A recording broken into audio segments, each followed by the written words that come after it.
এই লা হাওলা ওয়ালা কুওয়াতা ইল্লা বিল্লাহ এটা পারে না এমন কোনো মানুষ এখন মুসলমান নাই। মুসলমান যারা লা হাওলা ওয়ালা কুওয়াতা ইল্লা বিল্লাহ সকলেই জানে। আর লা হাওলা ওয়ালা কুওয়াতা ইল্লা বিল্লাহর ফজিলত অনেক বেশি। আবু দাউদ শরীফের হাদিস, তিরমিজি শরীফের হাদিস, মুসলিম, বুখারী যত ধরনের কিতাব আছে সিয়াসিত্তার সমস্ত হাদিসের কিতাবের ভিতরে হাদিস এসেছে যে এটা হচ্ছে জান্নাতের ভান্ডার। এটা পড়ে দোয়া করলে আল্লাহ তাআলা সেই দোয়া কবুল করেন। এজন্য এই লা হাওলা ওয়ালা কুওয়াতা ইল্লা বিল্লাহ এটাকে রাসূল সাল্লাল্লাহু আলাইহি ওয়াসাল্লাম জান্নাতের গুপ্তধন বলেছেন, জান্নাতের ভান্ডার বলেছেন। এজন্য আপনি যত বেশি পারেন এটা পড়বেন। বিশেষ করে এশার নামাজের পরে লা হাওলা ওয়ালা কুওয়াতা ইল্লা বিল্লাহ এতটুকু 499 বার পড়বেন। আর শেষবারে লা হাওলা ওয়ালা কুওয়াতা ইল্লা বিল্লাহ আলিয়্যিল আযীম পুরোটা একবার পড়বেন।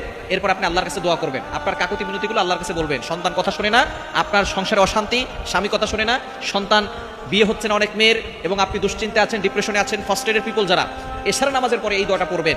আল্লাহুম্মা সাল্লি আলা সাইয়্যিদিনা মুহাম্মাদ এটা 100 বার, লা হাওলা ওয়ালা কুওয়াতা ইল্লা বিল্লাহ 499 বার, আর লা হাওলা ওয়ালা কুওয়াতা ইল্লা বিল্লাহ আলিয়্যিল আযীম পুরোটা একবার পড়বেন। এরপর আপনি আল্লাহর কাছে দোয়া করবেন। দেখবেন আল্লাহ তাআলা আপনার সকল নেক আশাগুলো পূরণ করে নেবেন।